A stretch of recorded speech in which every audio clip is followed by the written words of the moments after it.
जय सीताराम, जय माते मतेश्वरी। दोस्तों, सर्व मंगल के इस एपिसोड में आपका स्वागत है।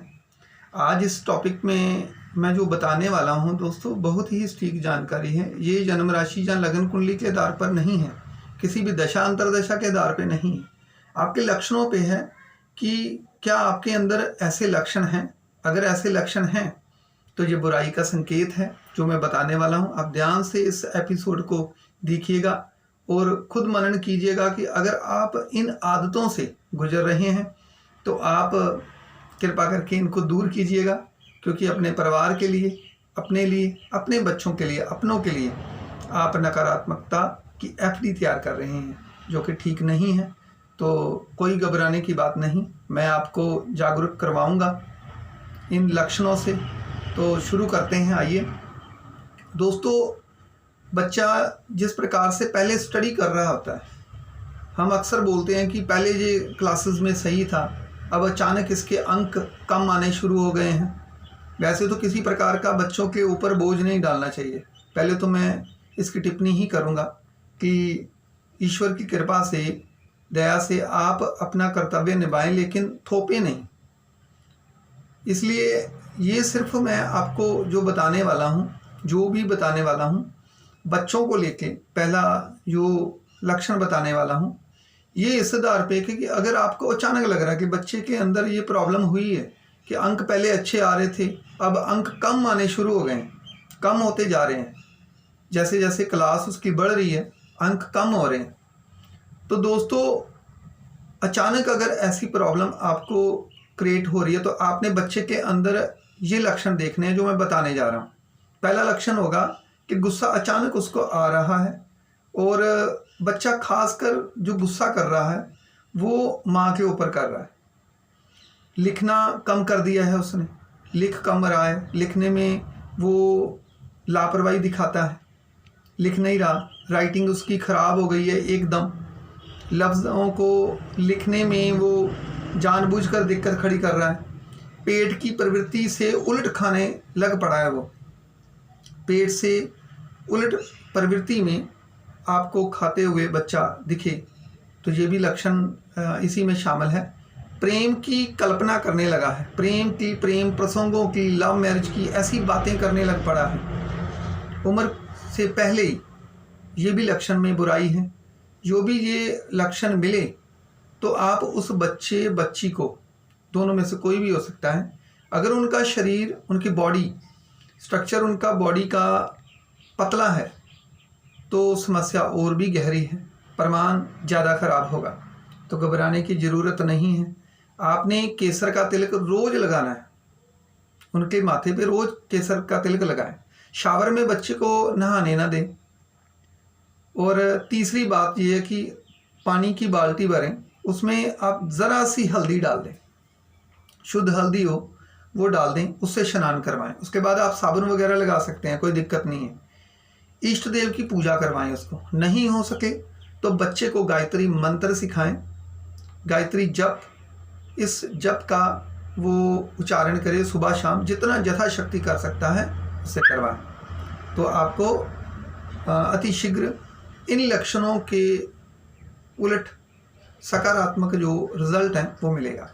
दोस्तों, दूसरी बात करते हैं हम। अचानक घर में परेशानियां, बीमारियों का तांका सा लग जाता है, एक के बाद दूसरा, दूसरे के बाद तीसरा, जितने मेंबर होते हैं बीमारियों में दवाइयाँ ही दवाइयाँ आपको नज़र आती हैं। आप बेड के पास दवाइयाँ हैं, किचन में दवाइयाँ हैं, तो लड़ने झगड़ने लगते हैं, अचानक लड़ाई झगड़ा हो जाती है। बीमारियाँ तो चल ही रही हैं, दिमागी तौर पे, शारीरिक तौर पे कमज़ोर चल रहे हैं, लेकिन लड़ाई झगड़े भी जो है वो होने शुरू हो गए।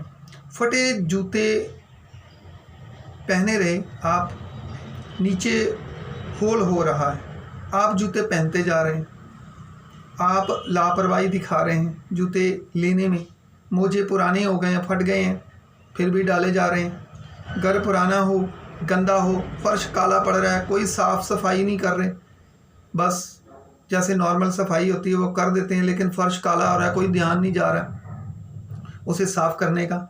लड़ने झगड़ने लगे हैं, अचानक ही अच्छा माहौल होता है, दिन त्यौहार है, लेकिन लड़ाई झगड़ा होना ही होना है। मान लीजिए दीपावली है, सुबह सुबह आप लड़ रहे हैं, झगड़ रहे हैं, रात को फिर एक हो गए हैं, रात को फिर सोने लगे हैं, दीपमाला करने लगे हैं, फिर झगड़ा हो गया।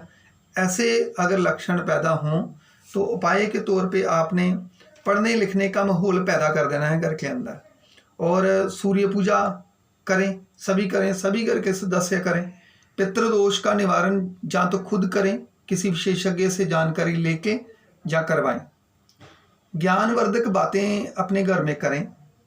कोई सीडी प्लेयर, कोई ऐसा उपकरण आप लगा लें कि सुबह शाम जो है भक्ति भाव के जो भजन है वो चलते रहें, गायत्री जप चलता रहे, महामृत्यम मंत्र जो है वो चलता रहे। कोई भी आराधना, कोई भी मंत्र, कोई भी भक्ति संगीत, कोई भी हो सकता है, तो वो आप लगा सकते हैं।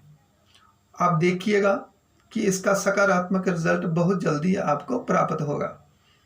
तीसरी बात करें तो घर का पूजा स्थान गंदा होना, एक दिन घर का सुख जो है वो खत्म हो जाता है। पूजा का जो लोग आडंबर करते हैं, जो ड्रामा करते हैं, क्षमा कीजिएगा इस शब्द के लिए, लेकिन ऐसा होता है।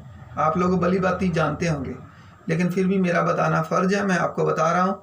जो पूजा पाठ में आडंबर करते हैं, दिखावा करते हैं और दिखावे के लिए बहुत बहुत खर्च कर देते हैं पूजा पाठ के लिए, तो दोस्तों पूजा पाठ को फैशन बना देते हैं। उनके घरों में ये दिखावा करने से वैभव चला जाता है। झूठी प्रतिष्ठा के लिए पूजा पाठ के नाम पर झूठ ना बोलें, इससे घर का वैभव बिल्कुल ख़त्म हो जाएगा। 7 पीढ़ियों तक बच्चे घर के कभी भी साथ नहीं देंगे, और ऐसा बिल्कुल ना करें। अपनी सोच के दायरे के बिल्कुल सकारात्मक पॉइंट पे आ जाएं, अच्छा सोचें, सोच का दायरा बढ़ाएं, सकारात्मक सोच का दायरा बढ़ाएं और ऐसी बातों से बचें। शांति से बैठें हुए दोस्तों। जिस प्रकार से मैंने कई बच्चों को देखा है, कई बड़ों को भी देखा है कि कुत्ता बैठा होता है, कहीं भी बैठा हो तो उसको उठा देते हैं, बड़े गंदे तरीके से उठाते हैं, पत्थर मारते हैं या कोई ना कोई उसको चोट देते हैं, गर्म पानी तक फेंक देते हैं। ऐसा नहीं करना है दोस्तों, ये बहुत ही बुरी आदत है और बहुत बड़ा दोष है। इससे विवाहित संबंधों में समस्या खड़ी हो जाएगी। पूरे परिवार में, एक शख्स के नहीं होगी, उसके परिवार के जो सदस्य उसके साथ जुड़े होंगे उनके जीवन में 7 पुश्तों तक ये पारिवारिक समस्या पैदा हो जाएगी, विवाहित जीवन की समस्या पैदा हो जाएगी।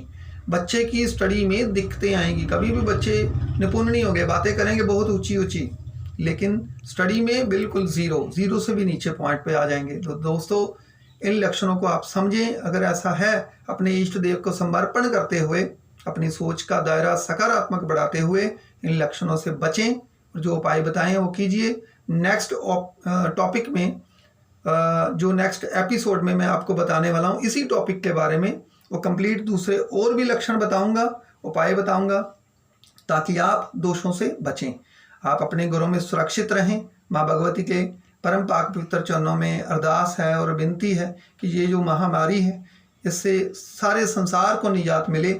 आप लोगों को माँ भगवती अपनी आशीष दे, परिवार सहित आप तंदुरुस्ती लंबी उम्र में रहें। आज के लिए इतना ही। जय सीताराम, जय माते मतेश्वरी।